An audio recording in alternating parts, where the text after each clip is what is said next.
Olá, eu vou compartilhar com vocês as minhas observações atuais e as minhas reflexões sobre um livro que eu escrevi e publiquei em 2005, O Conservar e Criar, Natureza, Cultura e Complexidade, pela editora Senac. Esse livro é resultado de 10 anos de uma disciplina que eu dei no curso de ecoturismo do Senac. A disciplina se chamava Fundamentos do Pensamento Ecológico. E em alguns anos, não todos, eu gravei algumas aulas e no final desse período eu organizei esse material e que me pareceu muito rico, com o qual eu me identificava muito. E que à medida em que eu dava as aulas e organizava as aulas, eu também aprendia muito e ia de encontro àquilo que eu vinha buscando. Então, eu vou compartilhar com vocês o resumo dele. Ele começa com uma citação do Jorge Luiz Borges no livro A História da Eternidade, e que é o que dá o título ao livro. Diz assim: o universo requer a eternidade. Os teólogos não ignoram que se a atenção do Senhor se desviasse um só segundo de minha mão direita que escreve, esta recairia no nada, como se fulminada por um fogo sem luz. Por isso, afirmam que a conservação deste mundo é uma perpétua criação e que os verbos conservar e criar, tão inimizados aqui, são sinônimos no céu. É bem isso o que a gente vai explorar nesse livro.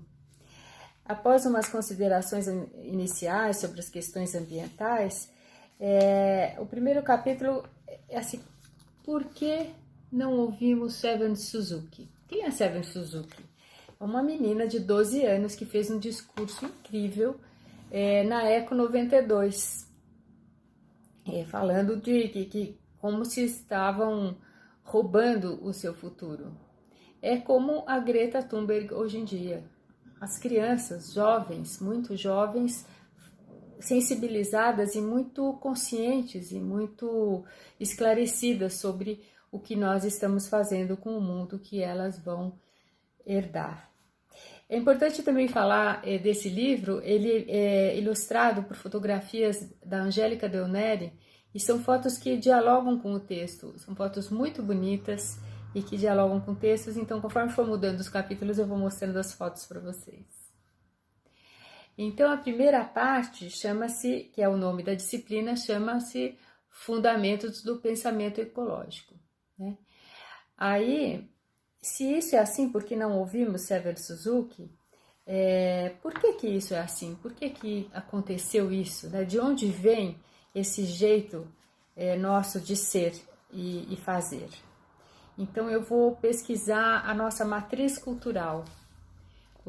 Vou trazer os estudos da Riane Eisler e os textos do Humberto Mariotti, falando desse nosso começo, né? Das origens da cultura do patriarcado. E que tem 7.000 anos, que é esse nosso período mais recente, sendo que os humanos pré-históricos viveram muitos milênios numa outra estrutura, numa estrutura matrística, segundo esses autores. Então, isso nos traz uma base para iniciar a nossa investigação sobre as questões que nos atormentam nos dias atuais. Em seguida, eu trago um estudo da história das florestas. Começo com uma lenda, a lenda do Gilgamesh, que é a primeira lenda que apareceu escrita. O primeiro texto escrito de que a gente tem notícia traz essa lenda que traz a inquietação do Gilgamesh, que era um semideus, semi-homem, e as suas inquietações em relação à morte e em relação à destruição das florestas. Porque ele fala, se eu não devo destruir a floresta, então por que eu tenho a capacidade de fazê-lo?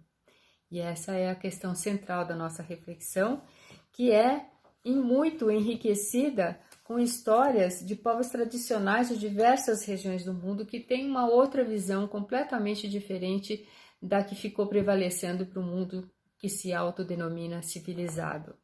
Então vem o capítulo Outros Povos, Nossos Vizinhos. Então, histórias bonitas e bem dramáticas da relação com o território e com o mundo natural de cada um desses lugares do mundo. E aí, reunindo todas essas questões, tem um capítulo que se chama Entre as Perguntas e as Respostas, que fala sobre a necessidade da observação, dos incessantes fluxos entre o interno e o externo, das nossas projeções, aprender a fazer boas perguntas e não se contentar com respostas apressadas e insuficientes, entender a imensidão e a complexidade do mundo em que estamos e dedicar esforços para percebê-lo em sua integralidade. Então esse é o capítulo Entre as Perguntas e as Respostas. Em seguida, no aprendizado do mundo, nós temos que olhar assim, olha, aquilo que é, a gente tem que olhar para aquilo que é, né? Nós aprendemos o mundo e o mundo nos aprende. Estamos em interação, estamos em transformação. E quais são as nossas dificuldades ou as nossas facilidades? São as nossas formas de pensar. Então eu vou falar sobre o pensamento linear, o pensamento sistêmico, o pensamento complexo e o pensamento ecológico. Vamos começar a considerar que a gente tem uma possibilidade de pensamento ecológico? E com isso eu termino a primeira parte e a segunda parte justamente se chama o pensamento ecológico em ação. Olha que bonita essa foto. Depois das considerações iniciais, em que eu falo que tudo quanto existe tem o direito de existir, vou explorar sobre liberdade e sustentabilidade, vou conversar sobre a roda de Sansara, que quanto mais a gente acelera, mais a gente volta rapidamente para o mesmo lugar de partida, sobre a questão da necessidade, do conforto. E o que a gente precisa para compatibilizar as coisas, né? Os níveis, tem o nível geral da política, das normas, das leis, tem o nível das relações sociais que efetivamente acontecem e tem os níveis da subjetividade, quanto que a gente pode explorar nesse nosso mundo interno para enraizar as transformações que a gente tanto deseja. E aí eu entro na questão da educação. As educações, na verdade, né? A questão da importância de abrir espaço para o novo. Às vezes a gente já está carregado de um monte de coisa e como que se abrir para o novo é um pouco deixar para trás aquilo que nos recheia e nos entope de ideias pré-formatadas, de pensamentos e julgamentos.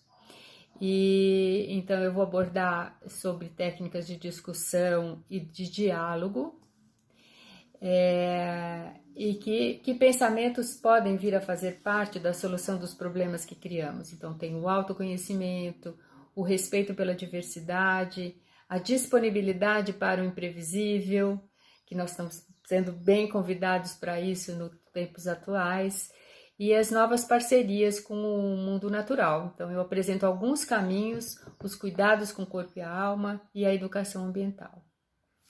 E por fim, o capítulo A Natureza como Educadora.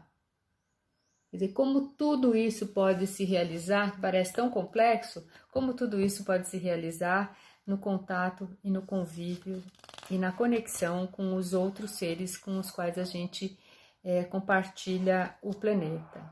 Então, vem conservar e criar, nosso eterno desafio, as visitas à natureza, as motivações, eu falo as motivações de se relacionar com ela como um recurso, como beleza e como sentido. E falo de algumas abordagens, né, como o fluxo de aprendizagem, e conto diversos relatos de experiências. Então, o livro é todo entremeado de histórias, de fábulas, de citações poéticas, e para terminar, eu vou ler o último trecho do último parágrafo, para você ter uma ideia geral sobre o livro. Escrevi assim: agora que percebemos que, de qualquer forma, fazemos parte de um processo iniciado pelos nossos ancestrais há muitos milênios, podemos escolher a melhor forma de continuá-lo. Se as áreas que já degradamos precisam ser regeneradas, devemos reflorestar também nossos corações. Se as áreas naturais que ainda persistem precisam ser protegidas, precisamos merecer o privilégio de interagir com elas. Assim, percebemos que as transformações que desejamos testemunhar em nossas vidas têm suas sementes no lugar mais nobre e elevado da nossa própria natureza. Cabe a nós descobrir, investigar e explorar nossa própria humanidade.